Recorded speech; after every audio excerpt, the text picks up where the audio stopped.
Hello, my name is Tyler Burnett, and I'm going to show you how to use Vizia in your classroom. How I got to Vizia is I went to the link provided to us in class, or if you wanted to do it, it is from the American Libraries Association, and I went to Vizia. And then it brought me to this, or you could go to vizia.co, or obviously Google search Vizia, and you're going to get there. When you first go there for the first time, you're going to have to either register your account through email, or you can do it through your Google account. Since I wanted to be familiar with this before I made this video, I have already established my account. And so then once you do that, it leads you to this website, or this page on the website. So what you need to do is you need to go and you need to get a video link, in which I have copied here, and you're going to go paste it into this, and then it's going to upload the video into their kind of dashboard here that you can have. I'm going to rename this just in case if I ever do any future ones. First pitch, you'll see why here in a minute. I'm going to click update with that. It's going to update it, and I have it there. And so then I'm going to click this. And what I'm going to do is I know that I want to stop it right about here, and I'm going to create a quiz question. And I want to know who is this. And so as I do that, I'm going to type in the options that I have. President Trump, President Obama, President Clinton, and President George W. Bush.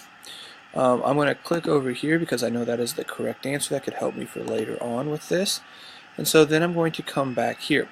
The video, as you can see, keeps playing as it goes. So a tip would be to have something, or have this watch before you do this, so you know what you're going to want to stop, or where you're going to want to stop it. I know that my next stop is going to be here in just a minute. It's after he throws this pitch. And so he's getting ready to throw this. He's got to give his thumbs up, and he's ready to rock and roll here. And so my next question is, I want to do it right now, and I want it to be a response, because I want the question to be, was this pitch a ball or a strike? The students with this will be able to type in their answer and be good to go.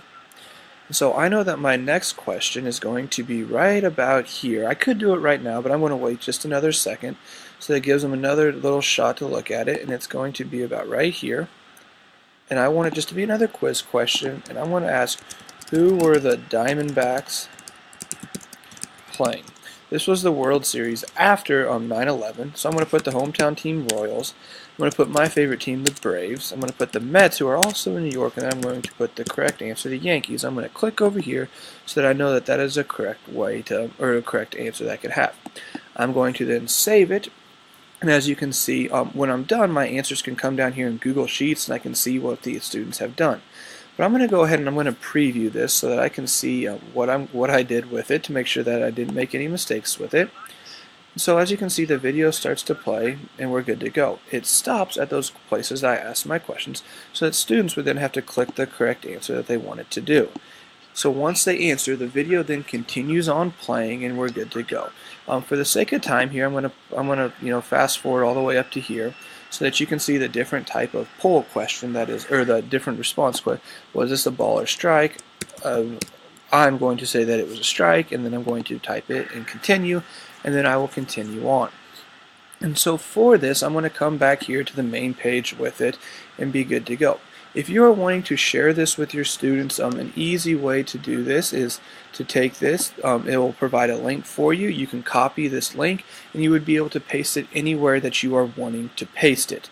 One thing with this that I think is an amazing thing that you can use with it is that it would be a fantastic idea to have students do in small group centers, such as reading and things like that, where you already have been doing some research on a certain topic. You could pull in some videos that may be with that topic, so that the students can continue work with that topic, and then you know that they're not just going to mess around with it, because they have to answer the questions, and all these answers then do come back to you, so that you can see how your students are doing. If you have any questions, please feel free to ask me, and I hope you like this tutorial on how to use Vizia.